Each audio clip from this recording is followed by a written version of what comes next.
الحمد لله والصلاة والسلام على سيدنا محمد وعلى آله وأصحابه أجمعين. الحمد لله والصلاة والسلام على سيدنا محمد وعلى آله وأصحابه أجمعين. أما بعد فأعوذ بالله من الشيطان الرجيم. بسم الله الرحمن الرحيم. وتوفني مسلما وألحقني بالصالحين. وقال الله تعالى وتوفنا مع الأبرار. صدق الله العظيم. اللهم صل على سيدنا محمد وعلى آل سيدنا محمد وبارك وسلم. اللهم صل على سيدنا محمد النبي الأمي وعلى آله وأصحابه وسلم. میرے معزز مسلمان بزرگوں، عزیز بھائیوں، اللہ کے نیک بندوں کی دعائیں ہیں جن کا تذکرہ قرآن میں ہے، اور وہ اللہ تعالیٰ سے دعا کرتے ہیں وَتَوَفَّنِي مُسْلِمًا، اے اللہ ہمیں موت اسلام کی حالت میں آئے، وَأَلْحِقْنِي بِالصَّالِحِينَ، اور ہمارا حشر اور ہمارا اختتام نیک لوگوں کے ساتھ ہو۔ اللہ کے مقبول بندے دعائیں کرتے ہیں وَتَوَفَّنَا مَعَ الْأَبْرَارِ، اللہ ہمارا خاتمہ نیک لوگوں کے ساتھ۔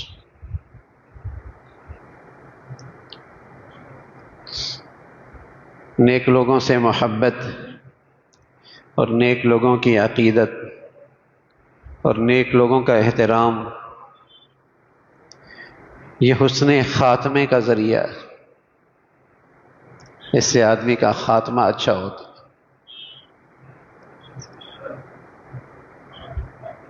اس روئے زمین میں پیارے نبی صلی اللہ علیہ وسلم کے بعد سب سے نیک ہستیاں حضرات صحابہ کی۔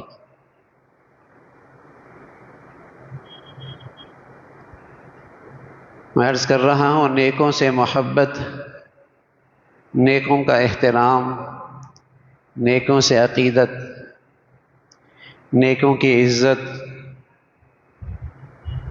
یہ حسن خاتمہ کا سب سے بڑا ذریعہ ہے۔ آدمی کا خاتمہ اچھا ہوگا، اس کا انجام بڑھیا ہوگا۔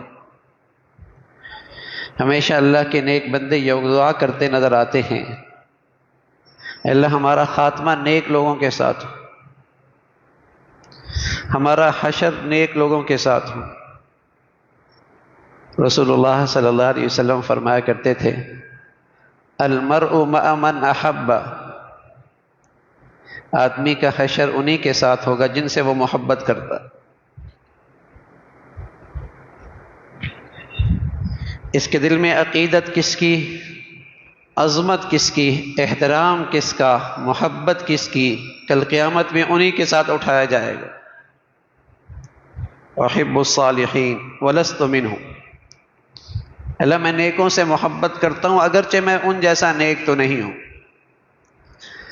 لعل اللہ یرزقنی صلاحا، لیکن اس امید سے ہوں کہ اللہ مجھے ان نیکوں کی محبت کے بدولت مجھے بھی نیک بنا دے۔ احب الصالحین، میں نیکوں سے محبت کرتا ہوں۔ جب ایمان بڑھیا چیز ہو، جب ایمان بڑھیا چیز ہو اور جب دلوں میں نیکی کی قدر و قیمت ہو تو جس کے پاس یہ دولت ہوگی دل اسی کی طرف کھنچے گا۔ جب ایمان بڑی چیز ہوگی اور دل میں نیکی کی قدر و قیمت ہوگی تو یہ دولت جس کے پاس ہوگی دل اس کی طرف محبت سے کھنچے گا۔ خوش نصیب ہے، قابل رشک ہے، قابل احترام ہے، قابل عزت ہے، ایمان اور نیکی کی بڑی دولت اس کے پاس۔ جیسے دنیا بڑی چیز ہو دنیا بڑی چیز ہو اور دنیا کے نقشے بڑھیا ہوں دلوں میں تو پھر طبیعت اسی کی طرف کھینچتی ہے. پھر ایسے ہی لوگوں کے دلوں میں قدر و منزلت آتی ہے نا. بڑے لوگ خوش نصیب، قابل رشک، نصیب جاگے، دنیا بڑی چیز ہے، جن کے ہاتھ میں یہ نظر آئی خوش نصیب نظر آئے، قابل رشک نظر آئے، کامیاب نظر آئے، تو جنہیں اللہ تعالی عقل و دانش عطا فرماتے ہیں، ایمان ہدایت کا نور عطا فرماتے ہیں، وہ ہمیشہ اللہ سے فریاد کرتے اے اللہ ہمارا شمار، ہمارا اٹھنا بیٹھنا، ہمارا جینا مرنا نیک لوگوں کے ساتھ. الحقنی بالصالحین وتوفنا مع الابرار. نیک لوگوں کے ساتھ ہمارا شمار ہو. تو اس روئے زمین میں اللہ کے نبی کے پاس جو نیکی اور تقوی میں جن کی زندگیاں سب سے بڑھیا ہیں وہ حضرات صحابہ کی رضوان اللہ علیہم اجمعین. ان سے محبت، ان کی عقیدت، ان کا احترام، یہ ایمان کا تقاضا، حسن خاتمے کا ذریعہ. جس قدر ان کی عقیدت اور محبت ہو. واتبعوہم بإحسان رضی اللہ عنہم ورضوا عنہ. اللہ تعالیٰ کی طرف سے بشارت ہے جو ان سے محبت اور ان کی اتباع کرتا ہے، جیسے اللہ ان سے راضی ہے ایسی اللہ ان سے بھی راضی ہے. واتبعوہم بإحسان رضی اللہ عنہم ورضوا عنہ. جو ان کی عقیدت، احترام، محبت، ان کی اتباع جس کے دل میں، جس کی زندگی میں ہے، جیسے اللہ تعالی نبی کے ان تربیت یافتہ لوگوں سے راضی ہے، ان کے سچے پیروکاروں سے بھی اللہ راضی. یہ خوشخبری ہے، یہ انعام ہے کہ یہ وہ مبارک ہستیاں ہیں. پھر صدیق اور عمر کے بعد رضی اللہ تعالیٰ عنہما پھر جس شخصیت کا نام آتا ہے اور اسلام کی تاریخ کی سب سے بڑی شخصیت ہیں حضرت ابو بکر، حضرت عمر کے بعد وہ حضرت عثمان کی، حضرت عثمان کی، جن کی شہادت اسی ذی الحجہ میں ہوئی، جن کی زندگی انسانیت کی تعلیم و ترقی میں، جن کی زندگی انسانیت کی تعلیم، تعمیر و ترقی میں مشعل راہ ہے، حضرت عثمان رضی اللہ تعالیٰ عنہ، جو مسلمانوں کے امیر المؤمنین بھی ہیں، خلیفۃ المسلمین بھی ہیں، تیسرے خلیفہ ہیں، لیکن جو انہیں خاص اعزاز حاصل ہے وہ ذی النورین بھی ہیں. وہ ذی النورین بھی ہیں کہ پیارے رسول صلی اللہ علیہ وسلم نے انہیں اپنے گھر کا فرد بنایا اور ایک صاحبزادی کا نکاح کرایا، اور جب ان کا انتقال ہوا تو آپ نے انہیں اپنی دوسری صاحبزادی دی، اور جب ان کا بھی انتقال ہوا تو رسول اللہ صلی اللہ علیہ وسلم نے فرمایا عثمان میری 40 بیٹیاں ہوتی اور یکے بعد دیگرے ان کا انتقال ہوتا چلا جاتا اور میں تیرے نکاح میں دیتا چلا جاتا. حضرت عثمان ذی النورین، اللہ نے بڑی دولت دی تھی، بڑی دولت دی تھی اور خوب فراوانی تھی، لیکن اپنے گھر کی زندگی، اپنی زندگی بہت سادہ تھی، لیکن راہ خدا کے بڑے سخی تھے. اللہ نے بڑی دولت دی تھی، بڑا مال دیا تھا، غنی کہلائے، غنی، مالدار، لیکن اپنی زندگی بڑی سادہ، گھر کی زندگی بڑی سادہ، لیکن راہ خدا کے بڑے سخی، بڑے سخی۔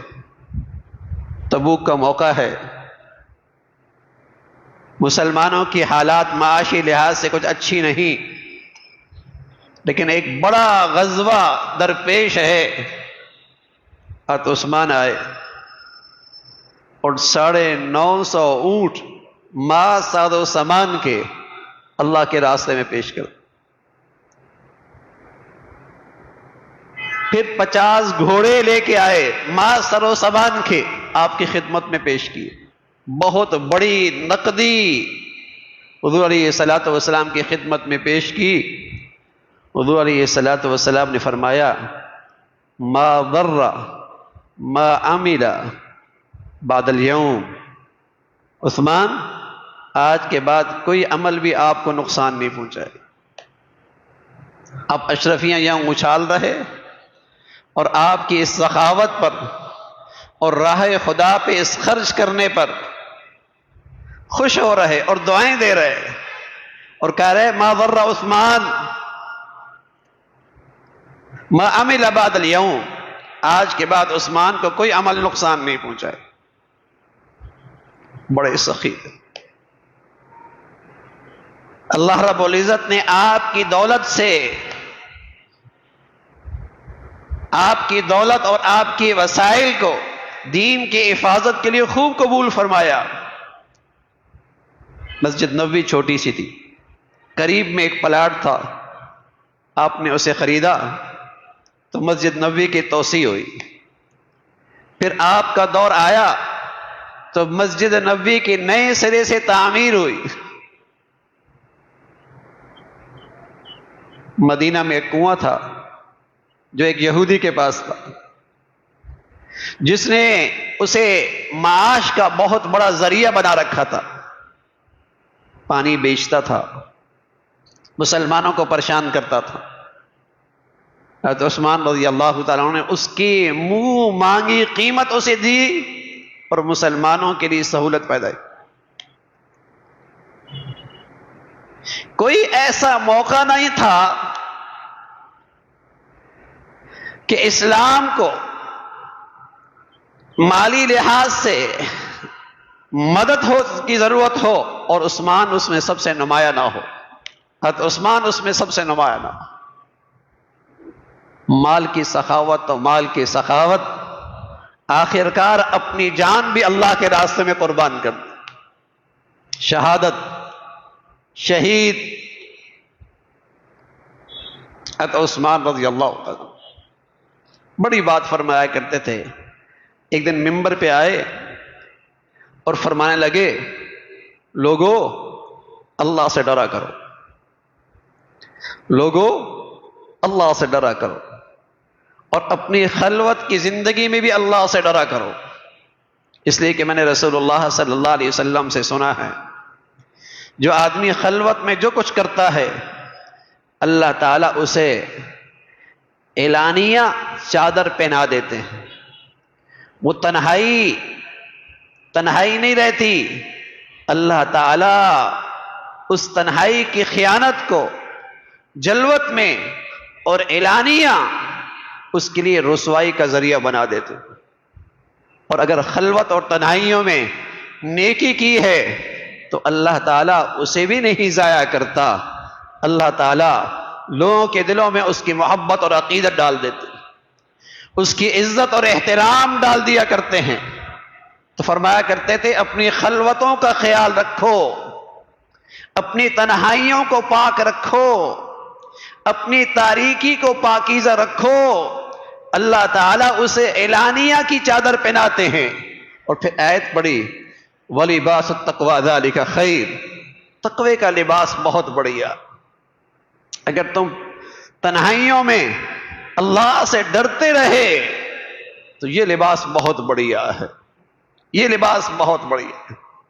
اور خود بھی اللہ کا خوف ایسا رکھا کرتے تھے، امیر المومنین ہیں، خلیفۃ المسلمین ہیں، اور رسول اللہ صلی اللہ علیہ وسلم سے جنت کی بشارت سن رکھی ہے، اور اللہ کی راہ میں خرچ کرنے میں سب سے آگے نظر آتے ہیں، لیکن اللہ کی خشیت، اللہ کا ڈر ایسا کہ کبھی قبر پہ جاتے تو آپ کی آنکھوں سے آنسوں کی لڑی بن جایا کرتی تھی، آنسوں کی لڑی بن جایا کرتی تھی۔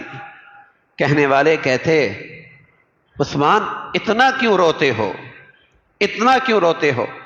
تو فرمایا کرتے، میں نے اللہ کے نبی صلی اللہ علیہ وسلم سے سنا ہے کہ یہ وہ منزل ہے جو آخرت کی ساری منزلوں میں پہلی منزل ہے۔ اگر کوئی شخص یہاں کامیاب ہوا، آگے سارے گھاٹیوں میں کامیاب ہو جائے گا، اور خدا نخواستہ یہاں اگر وہ ناکام ہوا تو پھر وہ آگے گھاٹیوں میں بڑی مشکل میں آ جائے گا۔ تو مجھے اس کی خشیت، اس کا خوف ہے۔ کہاں ایمان پہاڑوں جیسا، کہاں ایمان پہاڑوں جیسا، کہاں عثمان کی سخاوت کے اللہ کے نبی خوش ہو کے دعائیں دے رہے، کہاں حضرت عثمان کا مرتبہ کہ اللہ کے نبی کے 2 بیٹیاں آپ کے گھر میں، اور کہاں یہ خشیت اور کیسا یہ خوف خدا۔ آپ کی زندگی اہل ایمان کے لیے مشعل راہ ہے کہ جس قدر ایمان ترقی کرتا ہے اسی قدر خوف خدا بھی ترقی کرتا ہے، جس قدر دینداری ترقی کرتی ہے اسی قدر اس کے اندر کی خشیت بھی ترقی کیا کرتی ہے، جس قدر اللہ سے تعلق بڑھتا ہے اسی طرح اللہ کا لحاظ اور اللہ سے شرم و حیا بھی بڑھ جاتی ہے۔ اس لیے کہ جب بڑے کا لحاظ ہو تو آدمی کو اس کا لحاظ بھی بڑھیا نصیب ہوتا ہے۔ بس اوقات ساری زندگی باپ نہیں مارتا، ساری زندگی نے باپ نے کبھی ہاتھ نہیں اٹھایا، لیکن باپ کے احسانات کا تصور کر کے اس کے دل میں اپنے باپ کی وہ عظمت، وہ احترام ہے کہ لحاظ اتنا ہے کہ اس کی نافرمانی کرتے کا تصور کرتی ہوئی بھی جسم کے رونگٹے کھڑے ہو جائیں، یہ لحاظ ہے، یہ عظمت ہے، یہ احترام ہے۔ تو اسی طرح جب اللہ سے تعلق بڑھتا ہے، ایمان بڑھیا ہوتا ہے، اللہ کی معرفت نصیب ہوتی ہے، تو اللہ کریم کا لحاظ بھی بڑھتا ہے، اور اللہ تعالیٰ حفاظت فرمائے، اللہ تعالیٰ ہم سب کی حفاظت فرمائے۔ جب اس دل کی دنیا میں ایمان کا چراغ بجھنے لگتا ہے، نفاق آتا ہے اور گناہ کا زنگ آتا ہے اور گناہ کی سیاہی آتی ہے اور گناہ کی گندگی اس دل میں بڑھنے لگتی ہے، نفاق بڑھنے لگتا ہے، تو پھر آدمی بڑے سے بڑے گناہ پر بھی جرأت کرنے لگتا ہے۔ پھر گناہوں پہ آدمی جری ہو جاتا ہے، بلکہ جری نہیں، پھر گناہوں پہ فخر کرنے لگتا ہے، پھر گناہوں میں عزت سمجھتا ہے، پھر بدقسمتی سے گناہ اسٹیٹس بن جاتا ہے۔ کلا بل رانا علی قلوبہم ما کانوا یکسبون، جب یہ دل گناہوں کی گندگیوں سے زنگ آلودہ ہو جاتا ہے پھر گناہ نہیں لگتا، پھر اللہ کی نافرمانی نہیں لگتی، لحاظ نہیں، خشیت نہیں، خوف نہیں۔ حضرت عثمان رضی اللہ عنہ کی زندگی اہل ایمان کے لیے مشعل راہ ہے کہ اتنا بڑا مقام ہے، اور ایسا مقام ہے حضور علیہ الصلوۃ والسلام نے آپ کو اپنی سفارت کے لیے اور اپنے پیغام کے لیے منتخب فرمایا اور مکہ بھیجا۔ خبر ملی حضرت عثمان کو شہید کر دیا گیا، خبر سچی نہیں تھی۔ ادھر رسول اللہ صلی اللہ علیہ وسلم نے ایک درخت کے نیچے اپنے سچے جانثاروں سے کہا، عثمان اگر شہید ہو گیا تو ہم بدلہ لیے بغیر نہیں جائیں گے، آؤ میرے ہاتھ پہ بیعت کرو، آؤ میرے ہاتھ پہ بیعت کرو۔ تمام کے تمام صحابہ آئے اور حضرت عثمان کی شہادت کے لیے بیعت کر رہے کہ بدلہ لیے بغیر نہیں جائیں گے۔ اللہ کی شان، جب سب نے ہاتھ رکھ دیا، اللہ کے نبی صلی اللہ علیہ وسلم نے آخری اپنا ہاتھ رکھا، فرمایا یہ عثمان کا ہاتھ ہے۔ جب یہ ہوا تو اللہ رب العزت نے فرمایا یہ میرا ہاتھ ہے، ید اللہ فوق ایدیہم، یہ پھر میرا ہاتھ سب سے اوپر ہے، یہ ان کا نہیں، یہ عثمان کا نہیں، یہ میرا ہاتھ ہے۔ اور سبحان اللہ، اللہ نے حضرت عثمان کو یہ مرتبہ عطا فرمایا کہ جو اس بیعت میں اس خون کے بدلے کے لیے اس بیعت میں شریک ہوئے، اللہ کی طرف سے پیغام آیا لقد رضی اللہ عن المؤمنین، اللہ ان سب سے راضی ہو گئے۔ تو بتائیے جب عثمان کے خون کے بدلے کے لیے بیعت کرنے والوں کے لیے اللہ کی رضا اور جنت ہے، تو پھر عثمان کا اللہ کے ہاں کیا مقام، پھر حضرت عثمان کا اللہ کے ہاں کیا مقام ہوگا۔ اللہ تعالیٰ ان ہستیوں کی محبت، عقیدت، احترام اور ان کی سچی پیروی ہم مسلمانوں کو نصیب فرمائے۔ وآخر دعوانا ان الحمد للہ رب العالمین۔